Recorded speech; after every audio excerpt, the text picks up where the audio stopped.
Alô, alô, gente querida, com que prazer mais uma vez juntinho de vocês, aqui pelas ondas da web, né? Tô segurando aqui a onda no computador, como se diz aí na gíria, né? Podia ouvir um moleque falar no meio da rua, moleque que eu digo garoto, né, de 7, 8 anos, disse, e aí, como é que tá você?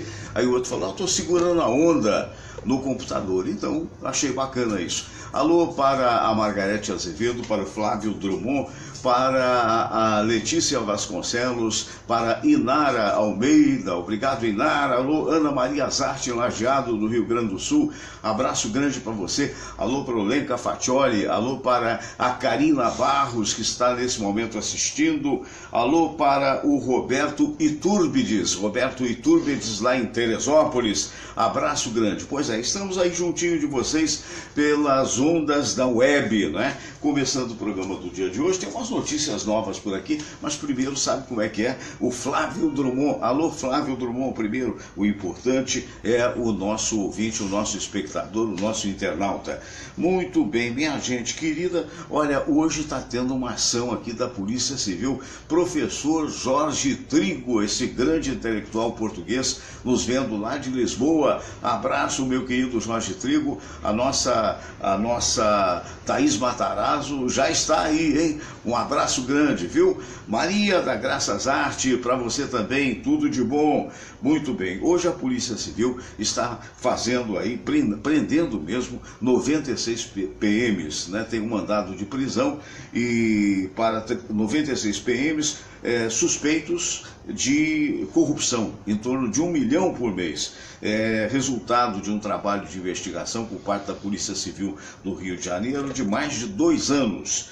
E esses PMs eram lotados no batalhão de São Gonçalo e tem alguns que estavam em São Gonçalo na época da corrupção e hoje estão no batalhão de Jacarepaguá. Então está havendo esse trabalho de corte na própria carne. Alô, doutor William Laranja, abraço grande. Alô, Miriam Correia, abraço a você também, não é? Muito bem, e a lamentar o incêndio da Renascer, né? O barracão da Renascer, escola de samba, pegou fogo, o teto desabou, felizmente não teve vítimas. Aí veio o Corpo de Bombeiros dizendo que não havia laudo por parte do Corpo de Bombeiros e também diz a Prefeitura que não tinha alvará para funcionamento. Mas como não ter alvará se estava funcionando? Quer dizer, aí pelo menos no meu entendimento falhou a fiscalização de um e de outro, não é? Porque é aquilo que deveria acontecer. Muito bem, Vera Lúcia Pereira Carvalho, um abraço para você. E a notícia por parte da Liesa é que a Liesa esteve reunida com o prefeito, né? E como vocês sabem, o prefeito cortou 1 milhão dos 2 milhões que normalmente as escolas de samba recebem. Então a Liesa, num primeiro momento, afirmou, o presidente Jorge Castanheira, afirmou de que não haveria o carnaval. Alô, Simone Tavares, abraço para você. Célia Dantas, um abraço para você também. Muito bem, e o Jorge Trigo, a gente está retribuindo o abraço. E aí o Jorge Castanheira esteve reunido mais uns representantes das escolas de samba com o prefeito atual do Rio de Janeiro, Marcelo Crivella, e fez a seguinte proposição: por que então não cortar 25%, já que o corte, de um modo geral, no orçamento da prefeitura, por questões de economia, foi realmente em torno de 25%, não é? Então, basicamente, essa é a proposta. O prefeito ficou de estudar e vai responder, me parece, daqui a uma semana. É algo possível, né? Ricardo Felipe Guilherme, bom dia. E por que alega o Jorge Castanheira essa situação desse corte? Porque, segundo ele, na verdade, as despesas já foram feitas e estão sendo feitas para o próximo carnaval na base da ajuda de 2 milhões.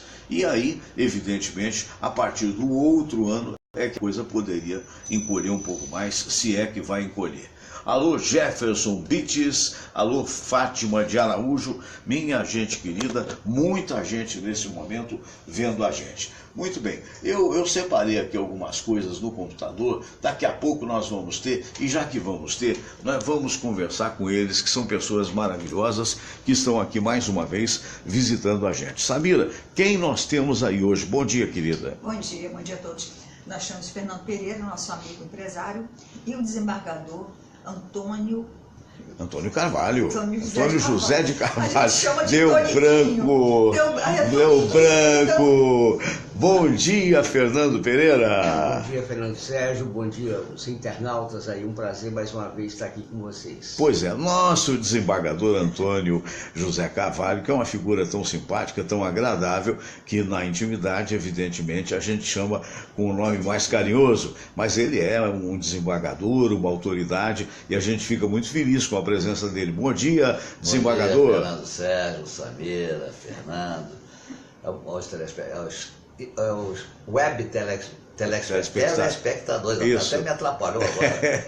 É verdade. Estou aqui à disposição mais uma vez. Que ótimo, muito obrigado. Só que uma coisa feia aqui hoje. Sim. A Samira com a caneca do Flamengo. Tem Pois que ser é, tricolor. Isso não se faz. É mesmo, rapaz, eu nem reparei. Sabe que eu não tinha visto nenhuma caneca na mão dela? Meu Deus, eu continuo não vendo. Eu vi que ela feriu a mão ali, né? Cortou, deu um cortezinho na mão, né? Mas quando são coisas que acontecem. Muito bem. Olha, alô pessoal de Guapi, alô Sheila. Olha, nós estaremos indo, hein? Hoje, se Deus quiser, a gente passa o dia aí no sítio em Guapimirim, não é isso? Muito bem, você que está em sintonia comigo, queria dar um recadinho para você. Esses recados são muito importantes, não é? Primeiro, um abraço para o Cláudio Dutra, presidente da Rio Águas, né? Alô, Márcia Borges, ela diz aqui, bom dia, meu anjo amigo Fernando Sérgio, bom dia, Samira, amada, e bom dia, convidados maravilhosos. Beijos para a Lili. Que legal, Márcia, beijo. A Márcia é minha ouvinte antiga mesmo, né? Muito querida amiga também. Olha, eu queria recomendar o Hostel Icaraí, suítes completas, diária, fim de semana, casal ou solteiro, casal ou grupos. Reservas, hostelicaraí@gmail.com, hostelicaraí@gmail.com. E tem os telefones 3619-6067 e 996125395, ok? Muito bem. Isto colocado, isto posto, eu também quero recomendar, eu achei fantástico. Outro dia eu fui na Líder Magazine, aqui da Tijuca, do Shopping Tijuca, e sabe, eu não estava a fim de comprar como é que se chama? É um agasalho, né? É um agasalho de couro, não é isso? A gente esteve lá, mas primeiro fomos muito bem atendidos, e segundo eu fiquei espantado com o preço. Sabe, num shopping é difícil você achar preço dessa natureza. E realmente, olha, supimpa, viu? Então eu recomendo a Líder Magazine, se você puder dar uma passadinha lá. Outra coisa interessante alô, doutor Hernani Sampaio. Lembra do Hernani, Fernando? Hernani Sampaio foi debatedor conosco. O Fernando está te mandando um abraço, estamos aguardando você aqui, querido. Saudade, é verdade.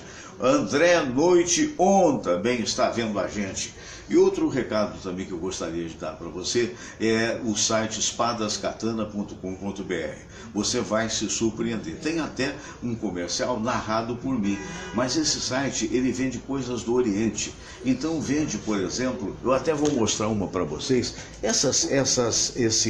esse tipo de Buda, tá vendo? Olha só, vamos ver se você vai ver aqui melhor. Olha só, a figura do bonachão.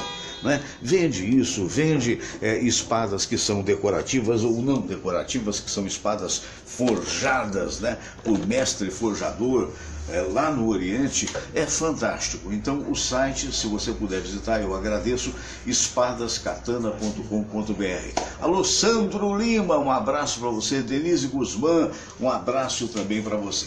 Então eu disse aqui, gente, olha, que eu separei, principalmente no meu Face, eu separei algumas coisas hoje para apresentar para você, sabe?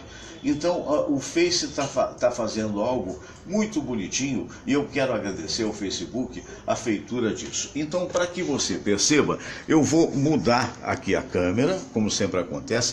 Você que é nosso ouvinte habitual, você já está acostumado com isso. De vez em quando a câmera insiste em não mudar, mas dessa vez eu vou mudar. Vou.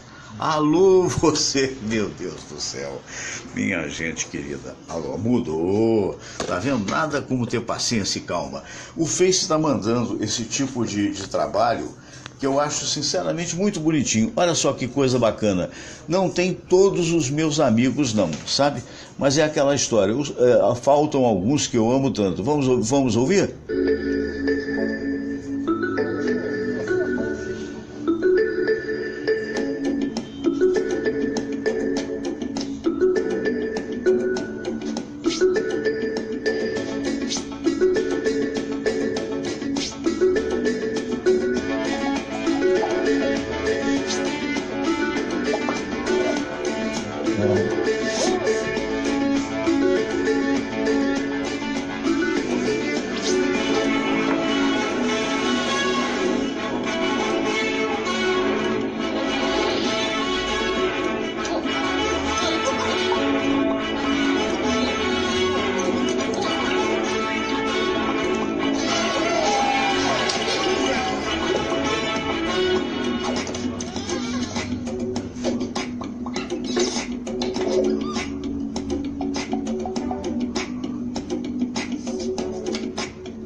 bonitinho, né? Muito obrigado ao Facebook, né? Que está enviando para todos nós que temos Face. Queria mostrar aqui a nossa querida Isabelita dos Patins, Isabelita, que apareceu recentemente na novela A Força do Querer, né? Da Glória Pérez. Isabelita, um abraço grande, que também comumente está ouvindo a gente. E uma outra recomendação que eu achei interessante, que eu gostaria de colocar aqui para vocês, é por que a mulher não deve abusar do salto alto.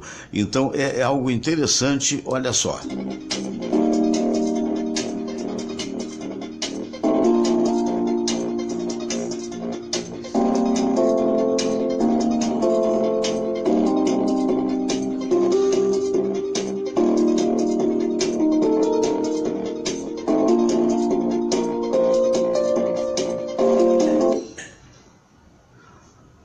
E de repente, não sei o que houve no Face, mas são coisas que ocorrem no Face, deu uma travada, mas eu estou aqui no ar com vocês.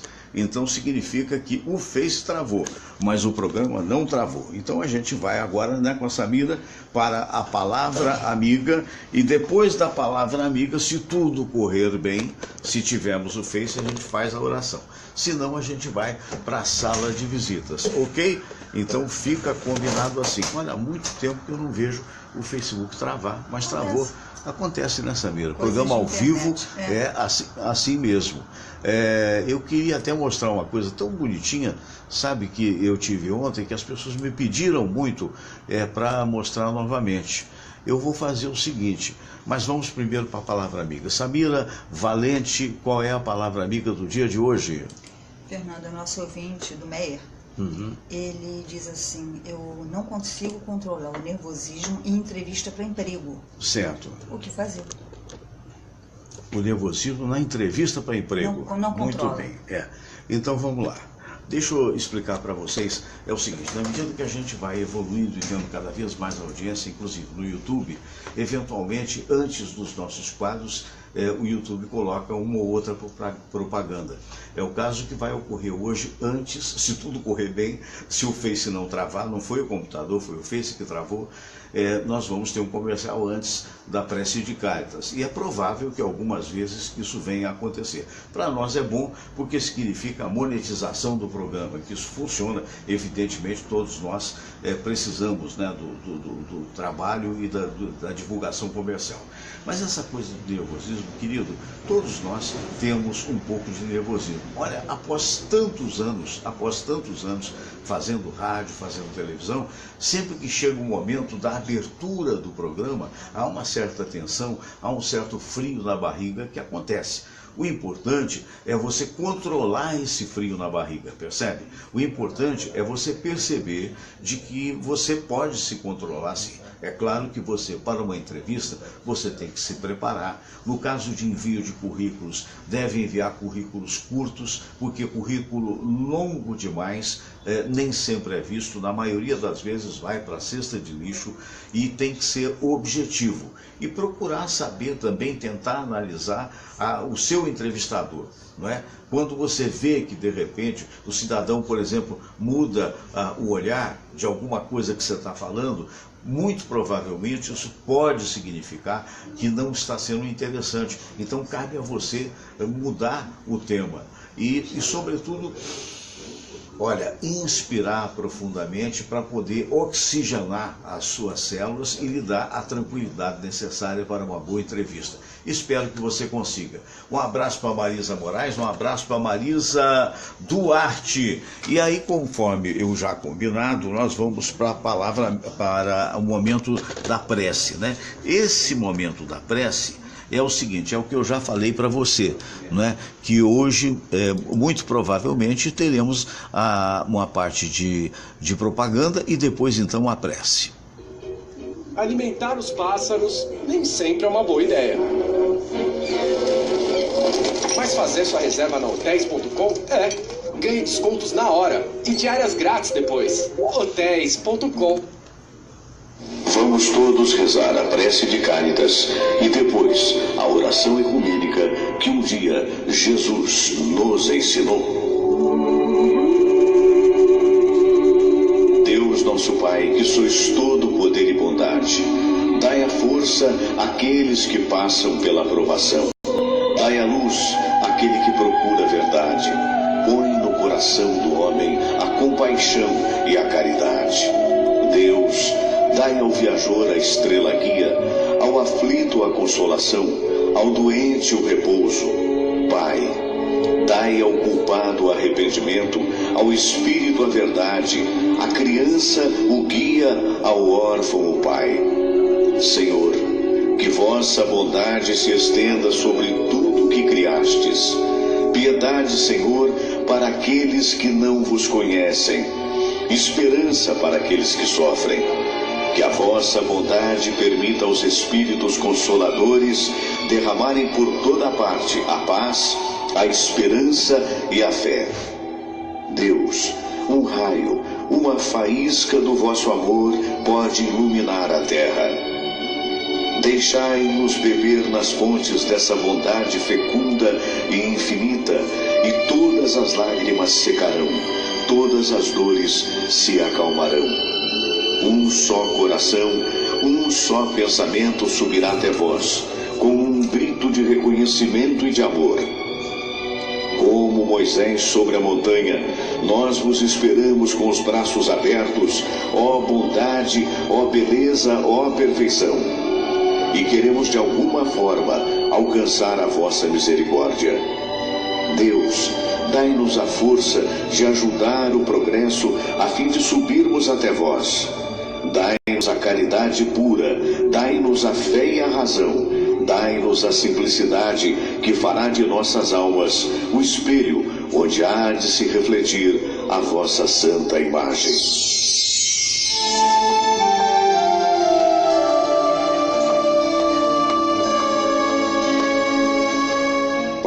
Nosso que estais nos céus, santificado seja o vosso nome. Venha a nós o vosso reino. Seja feita a vossa vontade, assim na terra como no céu.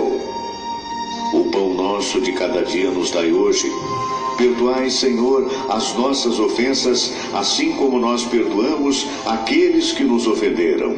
E não nos deixeis cair em tentação, mas livrai-nos de todo o mal. Porque teu é o poder, e tua é a glória, por todo sempre. Amém. Pois é, minha gente, então nós tivemos aí esse momento de oração, e ontem muita gente me pediu, deixa eu só fechar isso aqui, muita gente, olha que linda essa oração de São Francisco também, mas muita gente me pediu o repeteco desse quadro aqui que eu coloquei para vocês ontem, que é, na verdade, a festa de Santa Teresa, lá na cidade de Santa Teresa, no Espírito Santo, festa em homenagem à imigração italiana. As pessoas que me pediram e que vão ouvir agora esse quadro, e depois a gente faz a sala de visitas, essas pessoas, na verdade, são Silvio Ronetti, Lida Marchetti, Servolo Bianco, Bruna Vanzelotti e Thelma Cerchiato. Vamos ouvir e ver novamente a 26ª Festa do Imigrante Italiano, 143 anos de colonização, publicado pela cidade de Santa Teresa. Que maravilha, né? Olha só que coisa bonita esse desfile.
se saluta la cavaglia.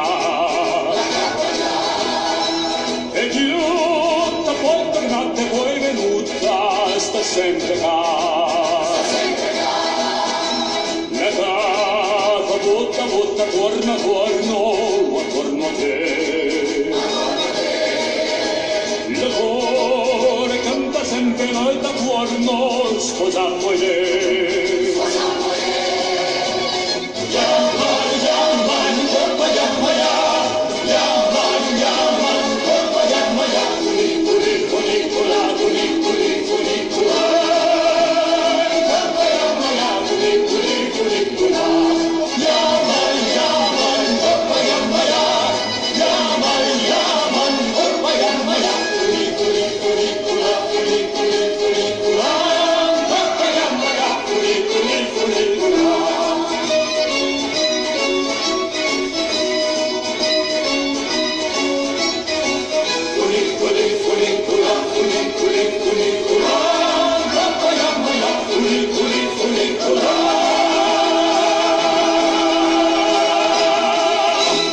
Belíssima festa em Santa Teresa, cidade dos imigrantes italianos, da homenagem a toda a colônia italiana. Agora vamos para a sala de visitas. Já cumprimentei os nossos convidados. Vou começar aqui com o nosso querido desembargador. Meu caro desembargador, a pergunta é a seguinte: o Rodrigo Janot, né, vai estar deixando o seu cargo agora em setembro, termina o seu mandato em setembro. Né, e há 3 candidatos, um deles apontado pelos seus pares. Todos 3 foram apontados. Todos 3 pelos pares. A pergunta que todo mundo está fazendo é a seguinte: pode haver solução de continuidade, algum problema na solução de continuidade da Lava Jato? Eu não acredito. Primeiro, o presidente já escolheu a segunda colocada, acho que tem aqui o nome dela, Raquel. Sim. Ela vai ser a substituta do Janot, do Rodrigo Janot. Foi ela escolhida. Independente se ou não, porque os pares escolhem 3 nomes. Os 3 nomes são escolhidos e esses 3 são levados para o presidente da República escolher dentre os 3 aquele que ele acha que deverá ser o procurador-geral. Isso é feito também com o desembargador aqui no Rio e tal, em relação ao governador. Normalmente estava sendo escolhido sempre aquele que estava em primeiro lugar na lista por ter sido mais votado. Mas nesse caso específico, nada impediria que qualquer outro mandatário do país nomeasse o segundo ou terceiro, nada impediria isso. Sempre foi respeitado, isso, se não me engano, desde 2003 está respeitado, sempre o mais votado. Mas eu tinha plena certeza de que dessa vez o escolhido não seria o escolhido do Temer. Por quê? Porque primeiro ele era o preferido do Janot. No sentido do processo. Não, era o preferido, o Janot, ele era o candidato do Janot a ficar no lugar dele. Ah, sim. E o Janot estava brigado com o presidente. Segundo, ele é irmão de um deputado Flávio Dino, entendeu? Que também tem uma série de coisas que desagradam, como se sabe, ao presidente. Então eu sabia que certamente ele não seria escolhido. Não seria. Eu poderia ser um dos 2. E também, pouco antes até da escolha, a gente já tinha havido boatos de que o presidente diria que estava na hora de uma mulher assumir o cargo de procuradora-geral. Apareceu essa mulher, segunda colocada, já era subprocuradora, mas eu acho que vai continuar a Lava Jato como é. Eu acredito que seja uma pessoa honesta, segura e que não vai se deixar intimidar de forma nenhuma. Agora, o Rodrigo Janot denunciou o presidente, não é? Essa nomeação dessa mulher, que é a preferida do presidente, em algum momento pode atrapalhar essa denúncia? Não, a denúncia foi feita. A ação, para ser deflagrada, a denúncia tem que ser recebida. Mas antes, para que essa denúncia venha a ser recebida, tem que passar pelo crivo do Congresso Nacional. Ou seja, os deputados vão dizer se essa denúncia procede deve ou não ser recebida. Segue ou não. Só depois disso, depois dessa prévia da Câmara dos Deputados, é que vai ao Supremo, vai ser sorteado o relator, que aí então vai dizer se recebe ou não a denúncia, se recebe totalmente, se recebe em parte, ou se vai rejeitar a denúncia. Quer dizer, a denúncia pode ser rejeitada direto pela Câmara. Na hipótese dela passar, a partir daí não há interveniência por parte da juíza dominada? Não, penal público. Penal público. O resultado vai depender do Supremo Tribunal Federal. Aí, de uma certa forma, né, Fernando, dá uma certa tranquilidade para nós que estamos acompanhando isso, não? Porque tem gente achando que, como o Rodrigo Janot deixa em setembro, de repente a pessoa nomeada for da preferência, como da preferência da presidente, podia haver algum tipo de retrocesso. A gente está tendo a informação do desembargador Antônio que isso não irá acontecer. Fernando Sérgio, o que tem dito aí, a imprensa tem dito, eu tenho acompanhado, é que a Raquel, que foi escolhida pelo presidente Temer, né, ela é o inverso do Rodrigo Janot. Então, como o Rodrigo Janot realmente está muito incisivo com relação ao Temer, não só ao Temer, como todas esse pessoal envolvido, né, não sei se essa escolha também é uma forma, tá, de dar uma amenizada. Não sei, eu estou colocando aqui uma hipótese, né? Porque desde 2003, né, conforme o desembargador falou, desde 2003 é que o escolhido pelo presidente é sempre o mais votado. Tá? Então, agora foi o inverso, né? Ela ficou em segundo lugar. E o presidente Temer optou, né, para a vaga a Raquel. Então, há especulações nesse sentido. Mas, em um certo ponto, Fernando Sérgio, eu confio muito nas mulheres. Né?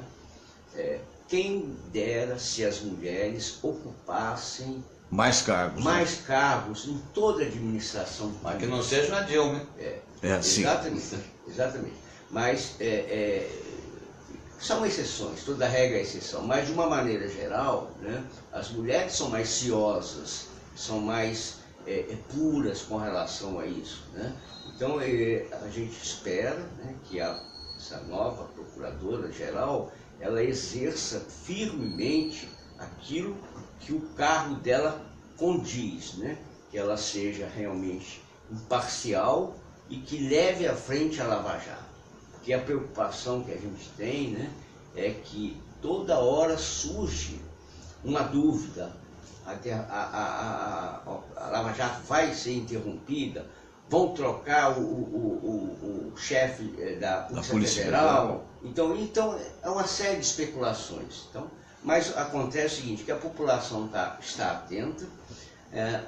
Hoje a internet é uma forma, né, de ajudar e de pressionar através da sociedade o poder público. Né?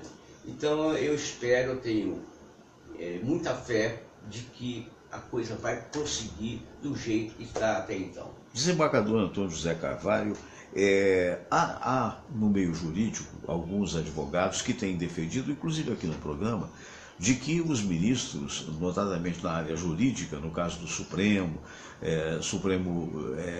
Eleitoral também, deveriam ser votados pura e simplesmente pelos seus pares, não passando pelo crivo da presidência, porque segundo esse crivo, na verdade, faz com que haja algum tipo de possibilidade de se pensar em corporativismo. Eu acho até mais. Eu acho que os ministros do Supremo Tribunal, que eu acredito que é um tribunal muito mais político do que jurídico, eles deveriam todos serem formados por magistrados de carreira e escolhidos dentro daqueles que estivessem no Superior Tribunal de Justiça.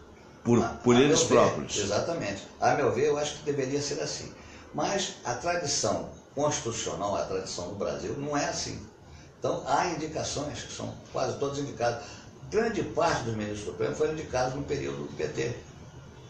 O que não quer dizer que eles sejam desonestos, que tenham trabalhado de forma diferente. Eu conheço alguns deles, pelo menos o Fux e o Barroso, e que são pessoas honestas, cientes do trabalho que têm, independente de quem tenha sido indicado. Outra coisa, todo mundo sabe que se não for pedir, na época da escolha, para ser ministro, fazer pedido àquelas pessoas que têm influência para isso, não vai ser ministro. Então, todos eles pediram a alguém alguma coisa para ser ministro. Isso ninguém vai dizer que não foi. Entendeu? Isso tanto para ministro Supremo como para ministro Superior do Tribunal de Justiça.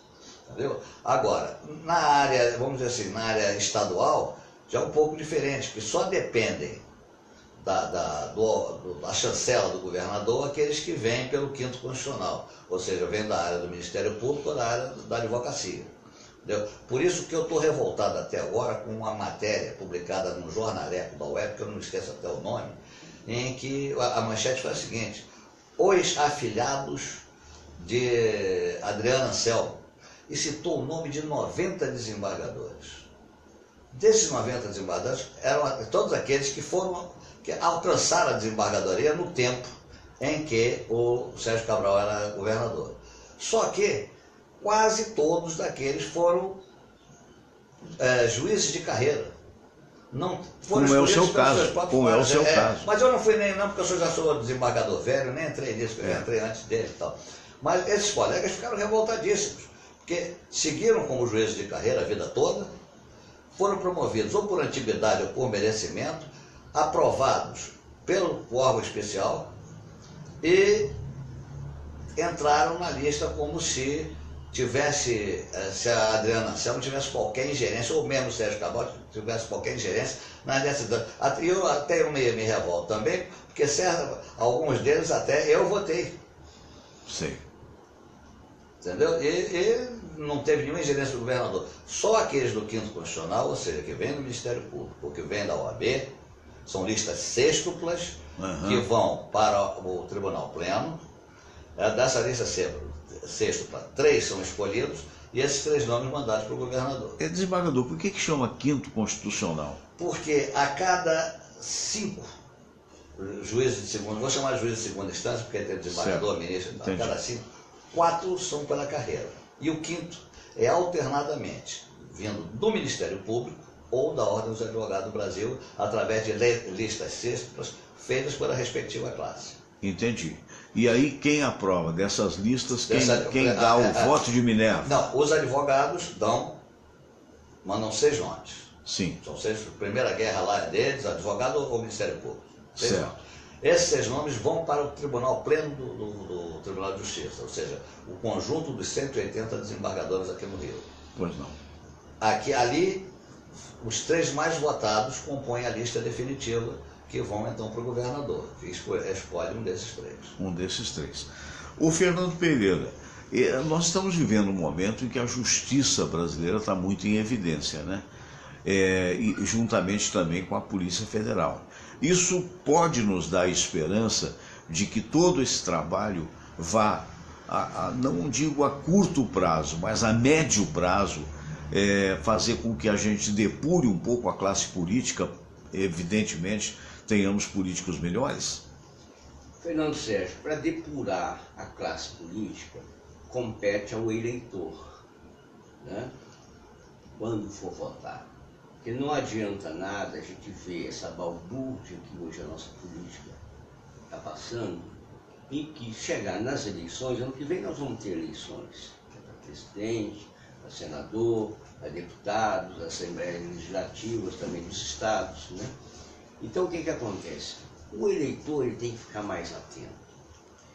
Já deu para aprender, né, através da divulgação hoje, da mídia, da internet, né, do que as pessoas estão fazendo e fizeram. E a quantidade de pessoas na política, os políticos hoje, são já políticos antigos. Então o que tem que haver, Fernando Sérgio, é uma renovação. E essa renovação, ela tem que ser feita através da população como um todo, né? Na hora de escolher seus candidatos. Então, por quê? Se o nome de um determinado político, de uma determinada região, ele está sendo ventilado como algum problema de corrupção, por exemplo, o eleitor ele deve eliminar, né? Coloca até um desconhecido, mas pelo menos o desconhecido tem a probabilidade de dar certo, né? Já não tem a mazela, né, desses políticos que hoje, de uma maneira geral, eles têm os feudos, né, nos políticos, não só nos estados, como também nas suas cidades. De pai para filho desde 1910. É terrível, né? Exatamente. É terrível. Né? E até complementando aqui o nosso querido desembargador com relação à escolha, né, dos ministros, né, do STF, por exemplo, eu acho que deveria ser feito através de concurso público. Tá? Porque aí não haveria envolvimento nenhum. Como se faz político. o xerife nos Estados Unidos.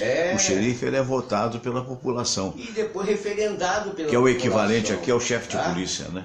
Então, em determinados estados. Não gera dúvidas. Porque o que ele falou, ele conhece os dois aqui do Rio, os dois ministros do STF, pessoas probas. Mas isso não gera nenhuma dúvida com relação a quem não conhece, né?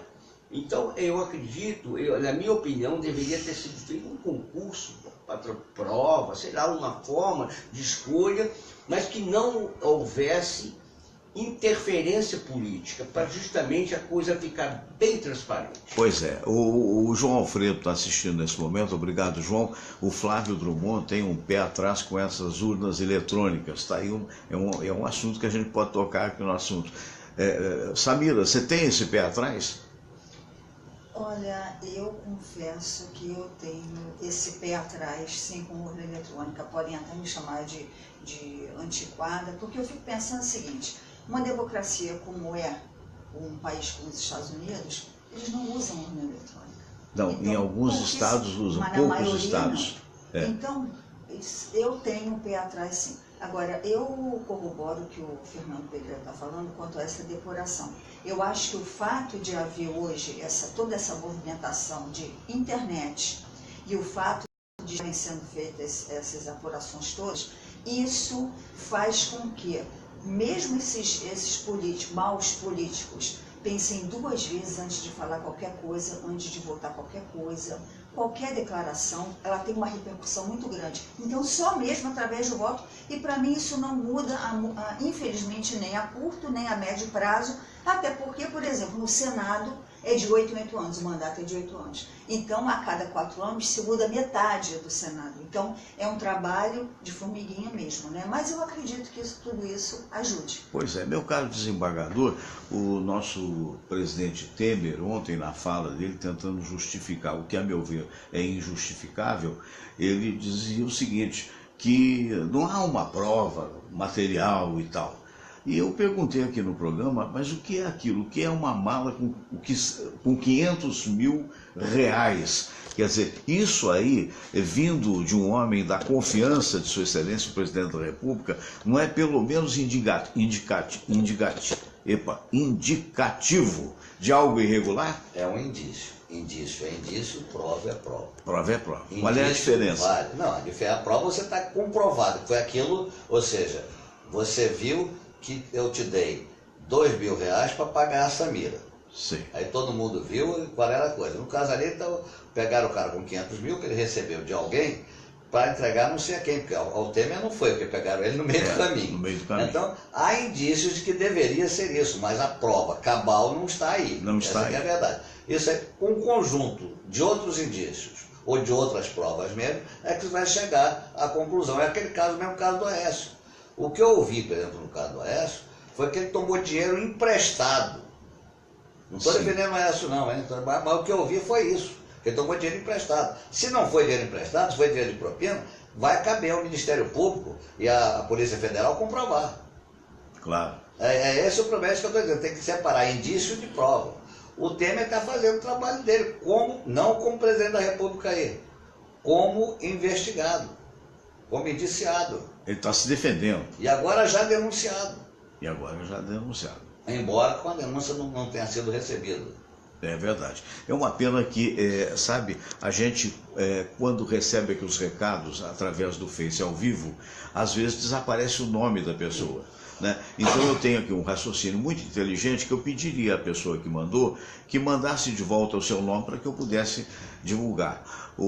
Essa pessoa disse que o Temer, ao nomear não a primeira da lista, mas a segunda, mostra de uma certa forma o seu desespero com relação à fragilidade do seu próprio governo. É mais ou menos isso que essa pessoa fala, mas que eu não tenho nome.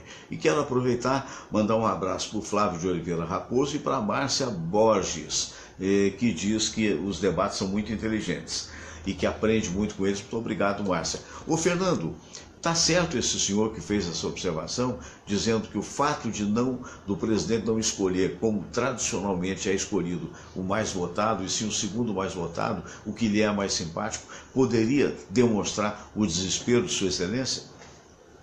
Olha, Fernando Sérgio, pode ser, tá?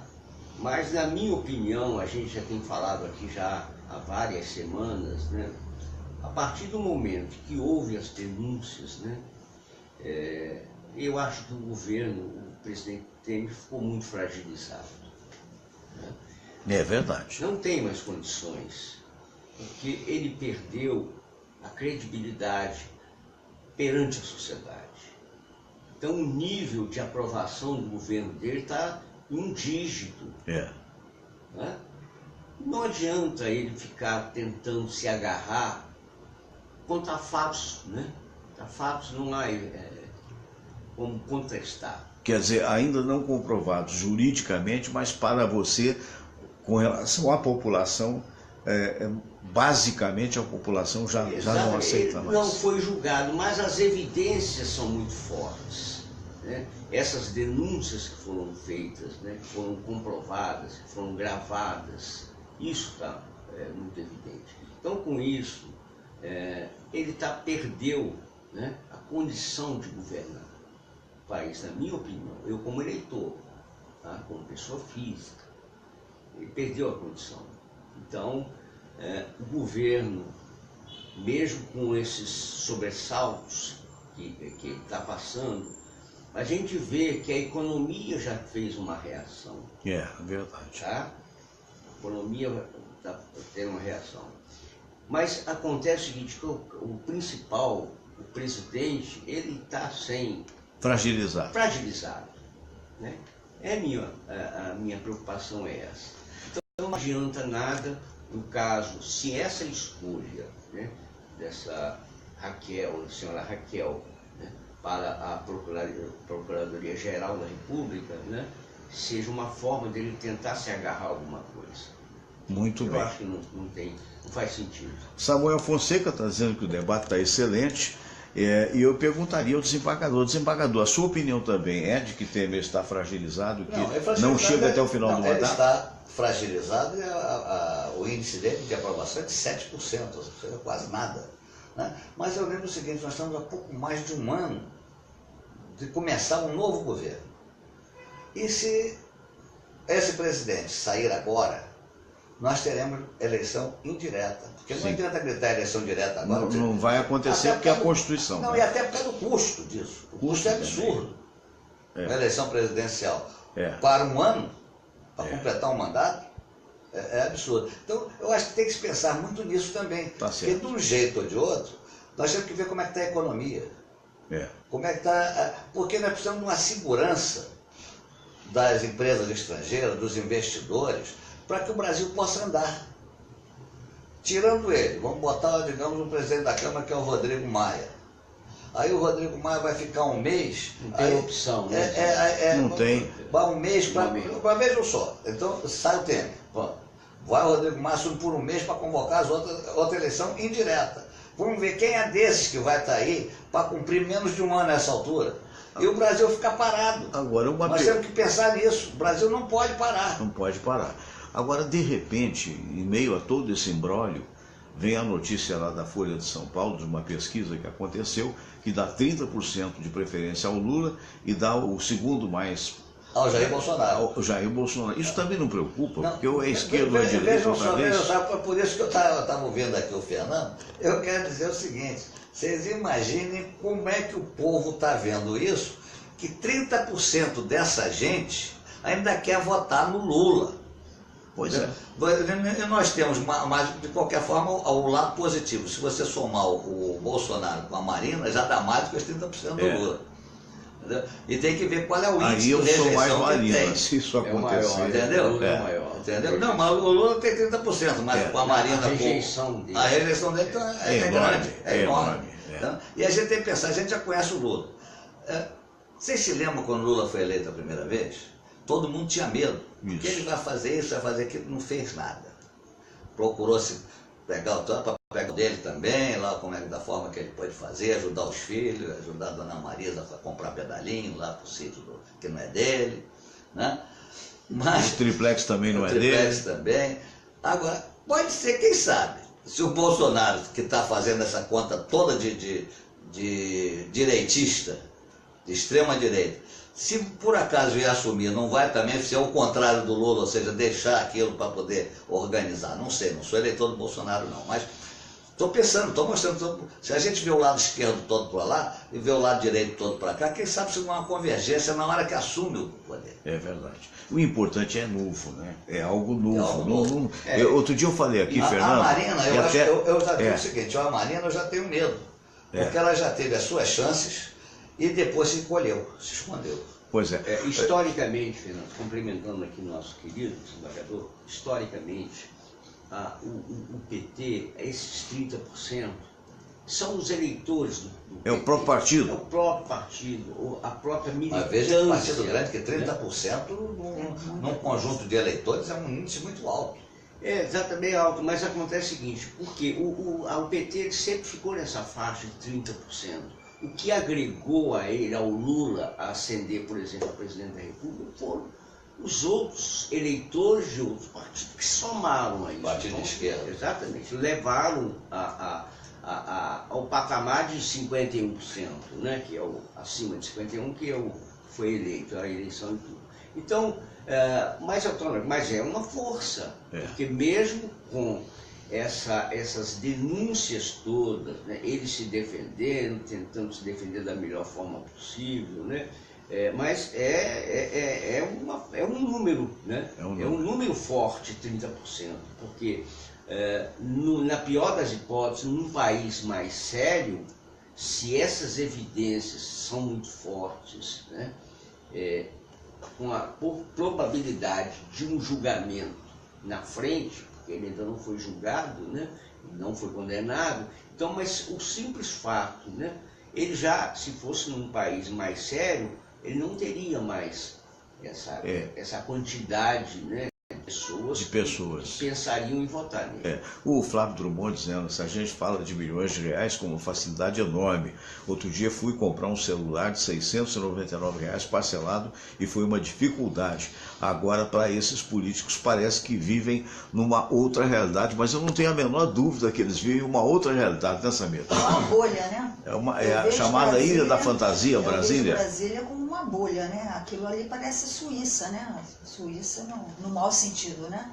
Porque eles não sabem o que é dificuldade, não têm a menor ideia de quanto custa um plano de saúde, eles têm auxílio para tudo, que é para terno, para gasolina, para tudo.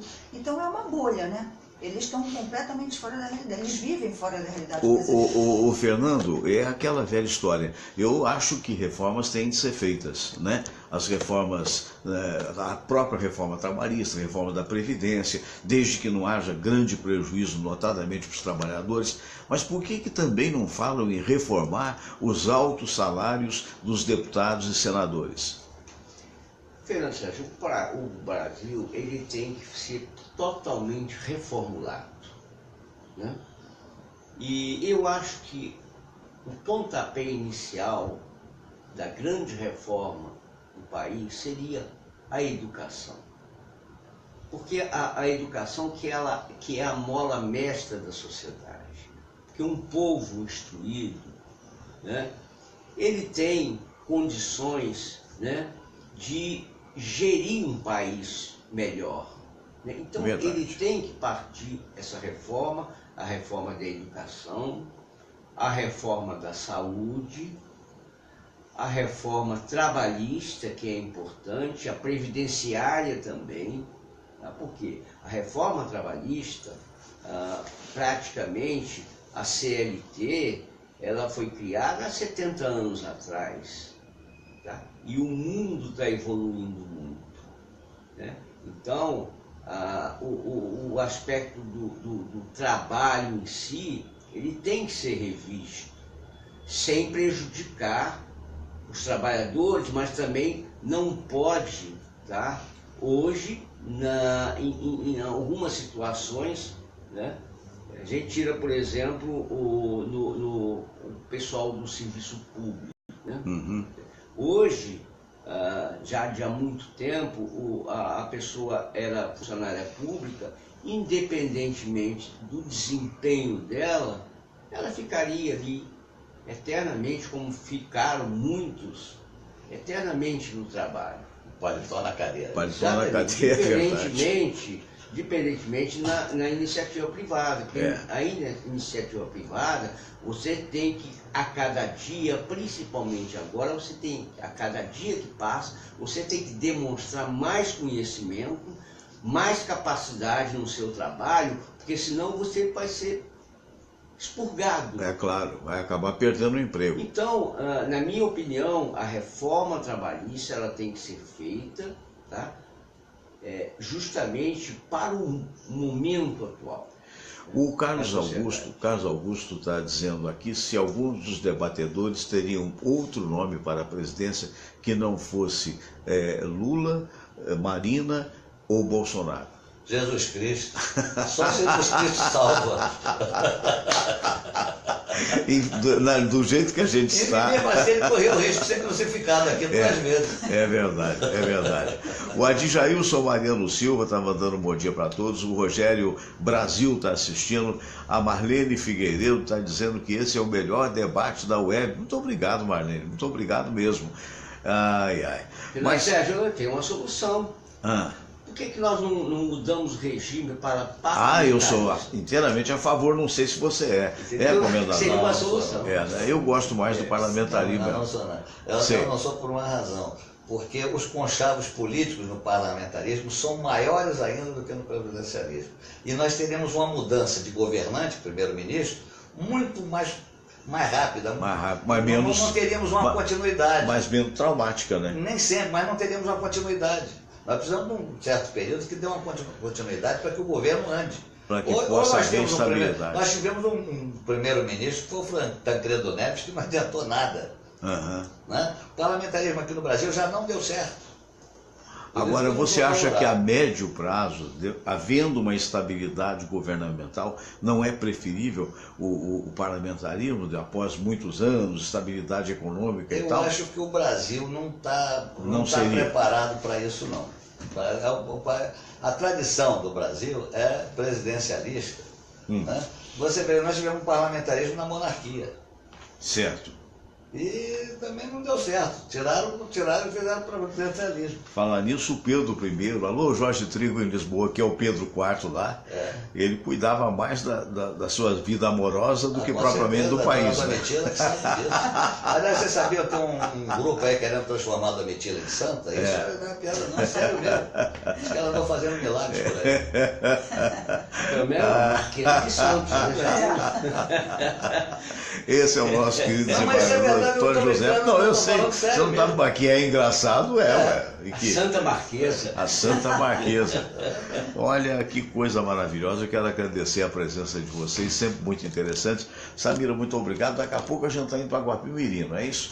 Se Deus assim o permitir, vamos lá no sítio. Alô, Sheila, um abraço para você. O dedo de Deus. Isso. Pouca gente sabe disso, não pensa que é Teresópolis. E é Guapimirim, né? Um abraço a todos. Fernando Pereira, muito obrigado aí pela participação hoje, querido. Um abraço para você, mais uma vez, satisfação em estar aqui, na presença aqui do nosso querido confrade, né? Da confraria dos amigos do rádio. Amanhã estamos lá, se Deus quiser, no almoço, né? Comemorativo dos aniversariantes do mês. Nosso querido desembargador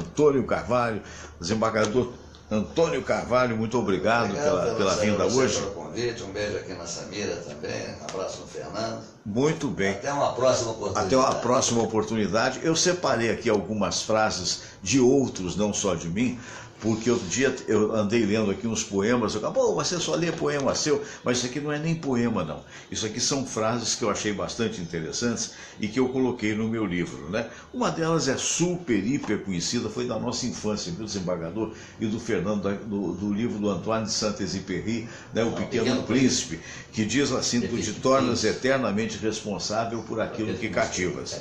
A outra foi do Chico Xavier, que disse, ninguém pode voltar atrás e fazer um novo começo, mas qualquer um pode recomeçar e fazer um novo fim. Eu acho tão bonita essa frase que só ela bastaria. Mas eu aduzi aqui a frase do Henry David Thoreau, que foi, sem dúvida alguma, um dos escritores e poetas norte-americanos, pelo menos mais vistos ao longo de décadas. Mas o curioso foi o que ele disse. Durante toda a minha vida, referi-me subconscientemente a experiências anteriores. Vivi na Judéia há 800 anos, mas nunca soube que havia um Cristo entre os contemporâneos. As estrelas que eu via no céu quando eu era pastor na Assíria são as mesmas que vejo hoje, como nascido na Nova Inglaterra. Meu Deus, hein? Abraço grande, bom dia, amanhã às 8 horas estaremos de volta. Fiquem com Deus.